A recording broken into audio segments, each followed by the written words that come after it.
Olá, pessoal. A gente vai falar agora sobre os direitos básicos do consumidor, tá? Eu quero primeiro esclarecer que o rol do artigo 6º, que é o artigo que traz os direitos básicos do consumidor, ele é um rol meramente exemplificativo. Quando a gente fala que um artigo tem um rol exemplificativo, o que a gente está querendo dizer é: esse artigo ele traz apenas um rol exemplificativo no sentido de que podem existir outros direitos básicos do consumidor. Ao longo do CDC, em legislações esparsas, portarias, outros direitos básicos são previstos, tá? Os que a gente vai ver agora no artigo 6º são os mais importantes, tá? Mas ele não representa um rol taxativo, tá? Acompanhe comigo, pessoal, a leitura aí do artigo 6º, tá? Que vai falar assim: são direitos básicos do consumidor. 1. A proteção da vida, saúde e segurança contra os riscos provocados por práticas no fornecimento de produtos e serviços considerados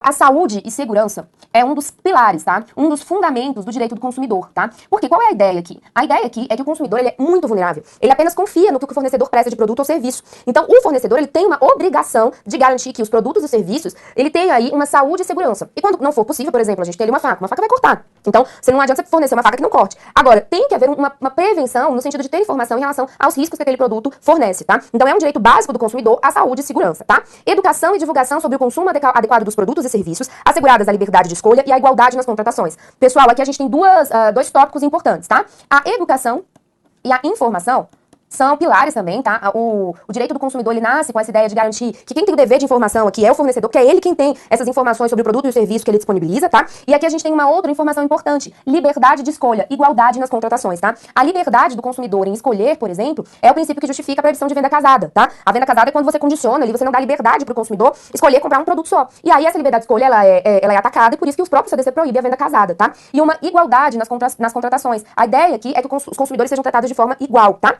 De novo, aqui no inciso 3º, ele repete essa ideia de informação, mas agora ele vai falar que essa informação ela tem que ser adequada e clara sobre os diferentes produtos e serviços, com a especificação correta de quantidade, características, composição, qualidade e preço, bem como sobre os riscos que apresentem, tá? Pessoal, quando a gente fala de informação adequada e clara, eu quero lembrá-los que nós temos, além dos consumidores vulneráveis, todo consumidor é vulnerável, a gente já viu isso, mas nós temos uma categoria que é considerada hipervulnerável. Que categoria é essa? São considerados hipervulneráveis aqueles consumidores que sejam idosos, crianças ou pessoas com deficiência, tá? Por que esses consumidores, eles são considerados hipervulneráveis? Porque muitas vezes eles podem ter alguma limitação na capacidade de apreender as informações que são prestadas. Por que eu tô falando isso pra vocês? Porque se um produto, ele é voltado para o mercado infantil, a informação, ela tem que ser adequada, ok? Àquele público. Se um produto, ele é voltado para os idosos, essa linguagem, ela tem que ser um pouco mais facilitada. Ela tem que ser adequada no sentido de que o consumidor que adquire aquele produto ou serviço consiga compreender as informações que estão sendo prestadas, tá? Um exemplo de aplicação direta desse princípio é, por exemplo, a exigência de que a fonte do contrato seja de tamanho 12, tá? Nós temos lá no artigo 54, quando vai falar desses contratos adesivos, vai ter a previsão de que a fonte utilizada no contrato ela tem que ser tamanho 12. Qual é a ideia do CDC em regulamentar minúcias desse tipo do contrato? É garantir que o consumidor consiga ler aquele contrato, tá? E a linguagem ela tem que estar clara, ela tem que ser adequada. Não adianta colocar um termo ultra específico no contrato se ninguém sabe o significado. A orientação do CDC é que os contratos, eles sejam dirigidos, eles sejam pensados para a utilização da linguagem mais clara e acessível possível, tá bom? Então essa é a ideia de linguagem de informação adequada. A informação adequada é aquela que o consumidor vai ter acesso. Se eu estou diante de um consumidor que tem deficiência visual, eu tenho que disponibilizar uma informação em braille, tá? Não à toa, muitos restaurantes têm aquele cardápio em braille, porque a ideia é que o consumidor ele consiga ter acesso à informação. E aí nós temos muitas legislações específicas, estaduais, municipais, que delimitam ainda mais esse direito à informação, tá? Nós temos alguns projetos de lei, por exemplo, para que o cardápio conste ali a quantidade de calorias de um determinado alimento. Qual é a ideia? Isso é uma aplicação direta do direito à informação, beleza? Então, continuando aí, a gente tem também esse inciso 4º que vai falar a proteção contra a publicidade enganosa e abusiva, tá? Pessoal, publicidade enganosa é diferente de publicidade abusiva, tá? Primeiro, só delimitar aqui pra vocês que publicidade é diferente de propaganda. São dois termos que têm significados diferentes. Vocês vão ter que usar um pouquinho a malandragem, porque eu já vi prova trabalhar com esses conceitos como se fosse a mesma coisa e já vi questão pedindo pra você diferenciar, tá? Você vai ter que ser um pouco astuto pra perceber o que o examinador quer. Mas, tecnicamente, publicidade é diferente de propaganda. Propaganda, ela é considerada ideológica, tá? A propaganda, ela não tem um compromisso estrito com a verdade como a publicidade. Enquanto a propaganda ela é considerada ideológica, política, a publicidade ela é considerada uma informação voltada exclusivamente com a intenção de vender um produto, tá? Por isso que no CDC vocês não vão encontrar a palavra propaganda, porque o CDC não permite que se utilize de propaganda, tá? Até porque a propaganda ela tem um cunho mais ideológico. Já a publicidade, que é, de fato, que nós cuidamos aqui dentro do CDC, dentro da relação de consumo que nós temos é publicidade, ela pode ser enganosa ou abusiva. Qual é a diferença? Publicidade enganosa é publicidade que engana, falta com a verdade, mente, traz informação falsa, tá? Publicidade abusiva é aquela publicidade que extrapola os limites constitucionais de respeito, tá? Ela é abusiva no sentido de atingir algum público específico, de trazer alguma questão racista, de ser abusiva nesse sentido, ok? Então aqui, enquanto a publicidade enganosa, ela tá ligada à falsidade, tá? Então ela traz ali uma informação equivocada. A publicidade abusiva, ela é ofensiva, tá? Lembrem-se disso pra diferenciar essas duas espécies, porque são diferentes, eu já vi cobrando essa diferença, tá? Então, o consumidor ele tem direito, ele vai ser protegido contra a publicidade enganosa e abusiva, tá? E aí, métodos comerciais coercitivos ou desleais, bem como contra práticas e cláusulas abusivas ou impostas no fornecimento de produtos ou serviços. Pessoal, práticas e cláusulas abusivas, nós temos um rol no CDC, tá? De práticas abusivas, que tá lá no artigo 39 do CDC, e um rol de cláusulas que são consideradas abusivas. Marquem já com coraçãozinho aí esses dois artigos, porque esses dois artigos, provavelmente trabalharemos eles ainda, né? Praticamente todos os editais cobram práticas abusivas e cláusulas abusivas. O CDC traz um rol, tanto de prática quanto de cláusulas, tá? Rol exemplificativo, trazendo práticas que são consideradas nulas e cláusulas que basta que essas cláusulas estejam no contrato para elas serem consideradas nulas de pleno direito, tá? Não pode ter essas cláusulas aqui que são consideradas abusivas, beleza? Inciso 5. A modificação das cláusulas contratuais que estabeleçam prestações desproporcionais ou sua revisão em razão de fatos supervenientes que as tornem excessivamente onerosas. Pessoal, aqui eu quero que vocês reparem uma observação importante, porque quem já vem estudando direito civil, a gente tem lá no direito civil, tá? A gente tem a teoria da imprevisão, tá? Que é aquela máxima rebus sic stantibus. O que é isso, pessoal? Lá no Código Civil existe já uma previsão de direito contratual com a possibilidade de revisão de cláusulas, tá? Mas os requisitos lá no Código Civil, eles são mais específicos do que o que a gente tem aqui no CDC. Por que eu tô trazendo o Código de Direito Civil aqui para uma aula de Direito do Consumidor? A gente nem vai adentrar na teoria da imprevisão, não, que tem lá no Código Civil. Mas eu quero que vocês se lembrem que muitas vezes o examinador traz uma regra do Código Civil e coloca como se fosse uma regra de direito do consumidor. E isso acaba te induzindo a erro, porque quem vem estudando os dois ramos do direito acaba confundindo, tá? Então tem que ter muito cuidado, beleza? Eu quero que vocês reparem que modificar, ou seja, a modificação de cláusulas nas relações de consumo exigem apenas dois requisitos, tá? Prestações desproporcionais, tá bom? Que se tornaram desproporcionais por fatos supervenientes que tornaram o contrato excessivamente oneroso. Lembrem que para que eu tenha a revisão de uma cláusula dentro de um contrato de consumo, basta que as prestações elas tenham se tornado desproporcionais, ou seja, o consumidor passa a ter uma obrigação contratual muito mais onerosa do que tem o fornecedor, e essa prestação se transformou, ficou excessivamente onerosa por um fato superveniente, tá? Quem faz essa análise é o juiz, tá? É uma análise muito abstrata, ela vai ter que ser analisada dentro do caso concreto, mas o CDC traz essa possibilidade de revisão contratual com requisitos menores, tá? Menos requisitos do que a gente tem lá dentro da relação de direito privado, dentro do Código Civil, da relação comum, ok? Continuando aí, a gente tem também como direito do consumidor prevenção e reparação de danos patrimoniais e morais, individuais, coletivos e difusos, tá? Pessoal, quando a gente fala aqui de direitos coletivos e difusos, lembrando que o artigo 81 do CDC, ele traz os conceitos de direito individual homogêneo,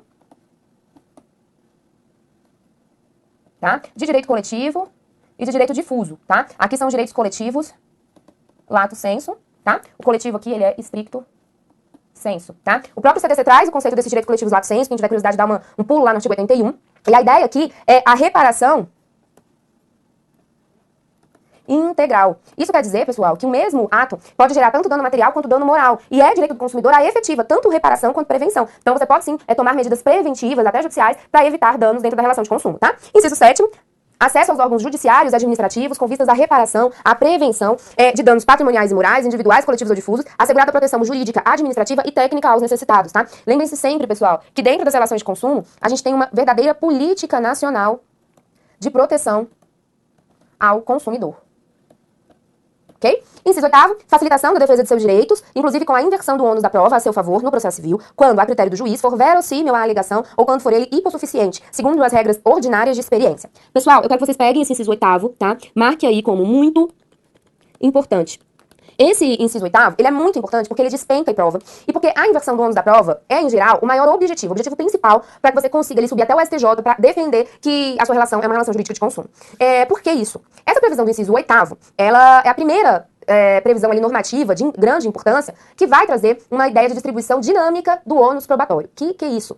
Primeiro vamos lembrar que é ônus de prova. Pessoal, ônus de prova é um encargo, não é uma obrigação, mas é o encargo que uma das partes tem de provar determinado fato. O que isso quer dizer? Isso quer dizer que se a parte A, vamos supor que a parte autora, tem o ônus de provar um determinado fato, nesse caso, essa parte A, ela tem um ônus, ela tem um encargo. Se ela prova, ou seja, se ela cumpre esse encargo, ok, sem problema nenhum, ela vai ter aí, provavelmente, o seu direito satisfeito. Agora, se ela não cumpre o ônus, o encargo de provar determinado fato, e se esse ônus era daquela parte, ela não provou, provavelmente ela não vai conseguir o direito que ela pediu. Por que eu tô falando isso pra vocês? Pra vocês lembrarem que ônus de prova não é uma obrigação, tá? É um cargo. E que o ônus de prova, ele pode ser de duas espécies. Eu posso ter ônus de provar que vem da lei, tá bom? Que é o ônus probatório op legis, tá? Que é o encargo de provar que tá previsto dentro da legislação. A gente tem o clássico, que é o que tá lá no 373 do CPC, tá? Que já vinha no CPC anterior, que diz o seguinte: ao autor cabe provar os fatos constitutivos do seu direito, ao réu cabe provar os fatos extintivos, modificativos ou impeditivos do direito do autor. Essa regra clássica de ônus da prova, ela é uma regra de ônus de prova op legis, já vem na lei.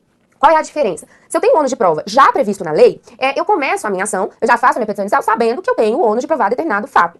Se, por outro lado, o meu ônus de provar não está na lei, e aí ele pode ser op legis, ele é considerado, op iuris, isso quer dizer que é o juiz que decide, é um ônus probatório que vem de uma decisão judicial. Nesse caso, eu não começo a minha ação sabendo que quem vou ter que provar determinado fato. No curso do processo, eu descubro se sou eu ou se não sou eu que terá que provar determinado fato, tá? Por que eu tô trazendo essa diferenciação pra vocês? Porque é cobrado. E o CDC, ele traz uma hipótese muito clara de ônus probatório op iuris. O que é isso? O juiz pode mudar o ônus de prova que tem lá na lei, dependendo do caso concreto. O novo CPC, no parágrafo 1º, ele traz uma regra muito parecida com o que a gente já tinha no CDC, tá? Que é esse inciso 8º, artigo 6º. Então o novo CPC até bebeu do CDC para trazer uma possibilidade de modificação ao longo do processo de mudança de ônus da prova, modificação do ônus da prova, tá? Quando o juiz muda o ônus da prova ou determina o ônus de provar algo no curso do processo, qual é a regra que a gente já tinha na jurisprudência do STJ em relação ao CDC e que o novo CPC trouxe ali de forma pacífica para acabar com qualquer discussão? Se o juiz muda o ônus de provar ou determina o ônus de provar de algum fato dentro do processo, ele tem que dar chance de instrução, tá? Então vamos supor que o juiz dê uma decisão dizendo que, olha, apesar do ônus de provar o contrato, em regra, ser do autor, né? O autor ele tem que trazer ali pro processo os fatos constitutivos do seu direito, vamos supor que ele quer ali o cumprimento de uma cláusula contratual. Então, em regra, o autor tem que juntar o contrato com a petição inicial. Mas, diante do caso concreto, vamos supor que eu fiz um contrato por meio de ligação telefônica. Então, diante de um caso concreto, eu posso, por exemplo, ter que inverter, porque no caso de ligação telefônica, quem tem melhores condições, quem tem maior capacidade probatória é o fornecedor. Nesse caso, o juiz dá uma decisão dizendo o seguinte: olha, apesar do ônus op legis, que vem da lei ser em regra do autor, diante da incapacidade probatória ou da hipossuficiência do consumidor, eu vou inverter o ônus da prova. Aí, nesse caso, o juiz dá essa decisão, pessoal, dando a chance de que aquela parte que pegou aquele ônus probatório no meio do processo, ela não sabia que ela tinha aquele ônus. E aí, quando ela passa, ela tem que ter a chance de fazer a prova, tá? Então, o juiz tem que dar capacidade, tem que dar ali um momento, ele tem que dar uma chance instrutória para a parte que adquiriu aquele ônus naquele momento. Sendo assim, quais são os requisitos para que o juiz inverta o ônus da prova dentro da relação de consumo? Pessoal, isso aqui não cai não, tá? Isso aqui despenca. Olha só. Facilitação das defesas dos seus direitos, tá bom? Aqui é em juízo, inclusive com inversão do ônus da prova a favor do consumidor, quando a critério do juiz, ok? Se é a critério do juiz, é op iuris. E aqui, pessoal, olha só. Quando for verossímil as alegações, tá? Verossimilhança das alegações. Se vocês forem resolver questões desse tema, vocês vão ver que a maior parte das questões coloca e pra você cair no peguinha, tá? Olha só, pessoal, é tá? Quando for o consumidor hipossuficiente. Consumidor hipossuficiente, tá? Pessoal, ops. Ai, meu Deus, o que eu fiz? Só um minutinho, gente, deixa eu voltar aqui. Aqui. E quando esse consumidor, pessoal, for hipossuficiente, o que eu quero que vocês lembrem? Ou esse consumidor trouxe fatos verossímeis. O que é verossimilhança das informações, pessoal? Eu vou ter verossimilhança das informações quando o que o consumidor tiver relatado dentro do processo, dentro da sua petição inicial, for crível, tá? Então, olha só. Vamos supor que o consumidor colocou assim na sua petição inicial: Excelência, eu liguei pra uma determinada empresa pra fechar ali um pacote de TV a cabo. Foi tudo feito por telefone. Eu não tenho contrato escrito, ok? E o que foi contratado é que ia ser fornecido um pacote de todos os canais, pelo valor X. No entanto, nunca foi instalado na minha residência. E há a cobrança, portanto, essa cobrança é indevida, eu quero cancelamento. O consumidor, ele faz todas essas alegações e provavelmente ele não vai juntar documento nenhum com a petição inicial, porque ele não tem contrato. Às vezes ele tem só um número de protocolo que pro juiz e pro consumidor não quer dizer absolutamente nada.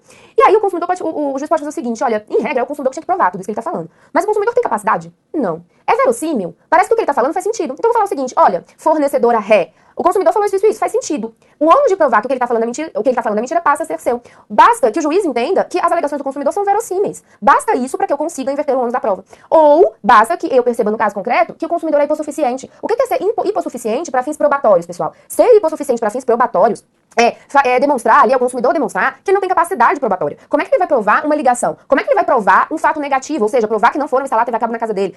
Pela simples hipossuficiência, o juiz consegue inverter o ônus da prova. O que eu quero que vocês reparem? Dentro das relações de consumo, os requisitos para que o juiz inverta o ônus da prova, ou seja, tire o ônus de provar do consumidor e passe para o fornecedor, são muito pequenos. É muito fácil que o juiz consiga inverter o ônus da prova. Então, basta que as alegações sejam verossímeis ou hipossuficientes. Nesse caso, é possível inverter o ônus da prova. É por isso que a gente tenta tanto, é por isso que as ações chegam no STJ só discutindo se é ou não uma relação de consumo. Porque se for relação de consumo, eu consigo inverter o ônus da prova. E muitas ações são perdidas, pessoal, porque o autor não consegue provar o que ele tá falando. Então é muito importante essa previsão que tá aqui dentro do inciso 8º, tá? Eu quero que vocês peguem o inciso 8º e analisem com carinho, tá?